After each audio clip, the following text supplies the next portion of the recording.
जहां समाप्त नहीं होता।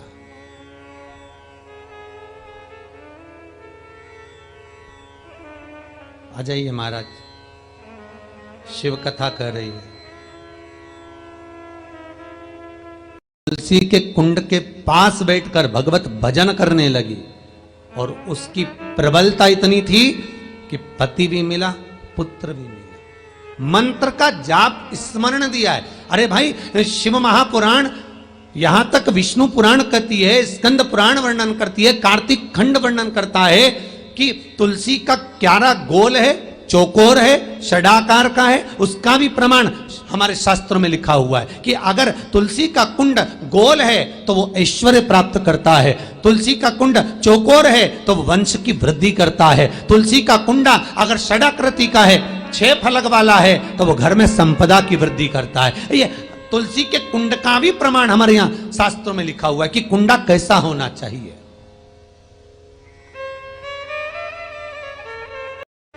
कैसा कुंड हो, 7 तरह के कुंडों का व्याख्यान तुलसी के रूप में कहा गया है महाराज। पहला गोल, दूसरा चौकोर, तीसरा षडाकृति, चौथा त्रिवेणी, 3 कोने वाला कुंडा। शास्त्र कहता है जिसके मार्ग घर में टुकड़े हो रहे हों, घर विभाजन की ओर हो रहा हो, तो 3 कोण का कुंडा घर में रखकर पूजा करने पर परिवार एक हो जाता है। 5वां, गार्डन में बिना कुंडे का, बिना कुंड का जो तुलसी का पौधा रोपित होता है, बिना कुंड के एक बगीचा जैसा बो दिया जाता है, तुलसी तुलसी उत्पन्न हो जाती है। महाराज, वहां पर संपदा तो रहती है पर चिंता बहुत रहती है, टेंशन बहुत रहता है। क्यों? घर के दरवाजे के बाहर इतनी सारी बगीचे में तुलसा कर दी। कोई निकल कर जा रहा था, उसने थूक दिया, कोई निकल कर जा रहा था, उसने पानी डाल दिया, कोई श्वान ने, कुत्ते ने, किसी ने, बिल्ली ने गंदगी कर दी, उसका दोष आपको लगेगा। इसलिए कुंड के अंदर तुलसा का, तो वो धन तो देगा, जो तुमने बगीचे में तुलसा लगाई है, गार्डन तुलसा का करा, वो धन तो देगा, संपदा भी देगा, पर चिंता को बढ़ा देगा। 5वां,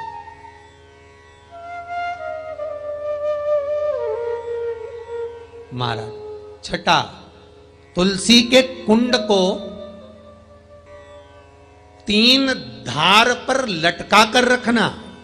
कई जगह पर आपने देखा होगा तुलसी का जो कुंडा होता है उसको 3 जो तार होते हैं, 3 जो चेन होती है, उस पे लटकाया जाता है। महाराज, विष्णु पुराण उसका भी व्याख्यान करती है। महाराज, वहां व्यक्ति के कार्य उन्नति की सीढ़ी की ओर बढ़ जाते हैं। जैसे भोजन की थाली लग गई, भोजन तैयार हो गया, बस खाने बैठे हो और थाली खसक गई, समझ लेना कि तुलसी को अधर पर लटका कर रखा है। इसलिए कार्य तो हो रहे हैं, बनने वाले हैं, 4 दिन बाद ये काम होने वाला है, 8 दिन बाद ये काम होने वाला है, लग रहा है कि इसमें इतना फल मिलेगा, लग रहा है इस व्यापार को करेंगे तो इतना फायदा हो जाएगा, सब कुछ करा, लाखों रुपए लगा भी दिए, थाली मालूम पड़े खसक गई, अधर लटका है तुलसी। 7 क्रम है तुलसी के, ये 6ठा क्रम बताया। तुलसी का 7वां क्रम,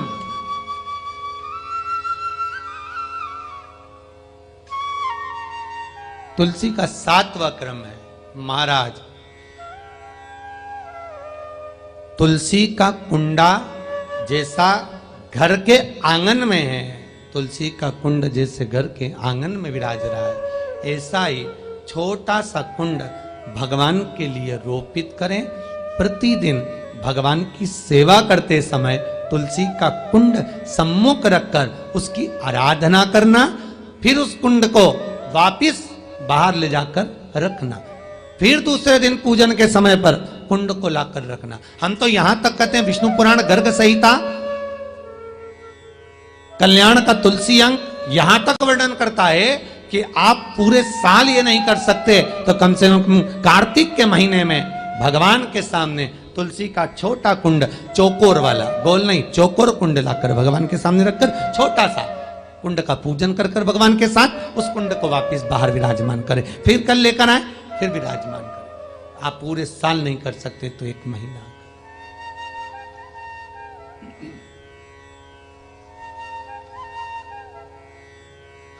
उसका फल 1000 गुना प्राप्त होता है। तो किस चीज के लिए कहा गया कि तुलसी का कुंडा एक बाहर हो, एक घर के अंदर मंदिर के सामने पूजन के लिए रखा जाए? तो कहते हैं उस घर में वैभव, सत्ता, संपदा, लक्ष्मी, समृद्धि, शांति की कभी कमी नहीं, कभी कमी।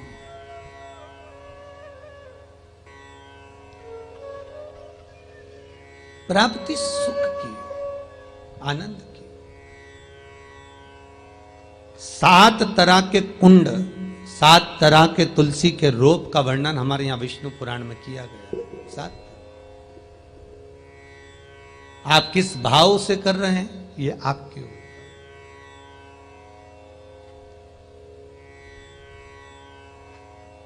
महाराज, स्त्रियों के, नारियों के जितने भी रोग होते हैं, बीमारियां होती हैं, रजो धर्म से जुड़ी हुई जो भी तकलीफें होती हैं, उसका भी व्याख्यान देवी भागवत में स्पष्ट कहा गया। गूलर का फूल, अर्थात जो देवी जी को, माता जी को जो घंटी वाला फूल चढ़ता है लाल कलर का, गूलर का फूल, माता के चरणों को छुआकर, तुलसी के पौधे का स्पर्श कराकर, जो नारी को रजो धर्म से जुड़ी हुई परेशानियां होती हैं, उसके अंतर्गत वो फूल, तुलसी का पौधा दिखाते हुए खिला दिया जाता है। तो 3 दिन में उसको, 2 दिन में आराम लग जाता है, 2 या 3 दिन में आराम। महाराज, तो शास्त्र कह रहा है आराधना में आप हाथ की माला, कर की माला ना भी रखें तो घट की माला, तुलसी की माला, रुद्राक्ष की माला आपके कंठ में होगी। तो 21,600 श्वास जो मनुष्य के शरीर से प्रतिदिन निकल रही है, 21,600 श्वास जो मानव के शरीर से प्रतिदिन निकल रही है, उस श्वास के बल पर आपकी घट की जिह्वा से वो मंत्र जाप हो जाएगा, उसका पुण्य आपके खाते में। मीराबाई से राणा ने कहा था तुलसी की माला उतार दे, रतन और माणिक की माला पहन ले। इतने रतन भरे, इतना सोना चांदी, इतना हीरा पन्ना कौन पहनेगा? पहन। तो राणा की बहू, ले पहन। नहीं, मैं नहीं पहन सकती, तुलसी की माला नहीं उतार सकती, मैं नहीं उतारूंगी। अरे ले मीरा, नहीं, तुलसी की माला नहीं छोड़ू राणा, अरे यही तो हमारो श्रृंगार, मीरा तेरो क्या लागे री गोपाल। नहीं छोड़ूंगी, ये छोड़ नहीं सकती।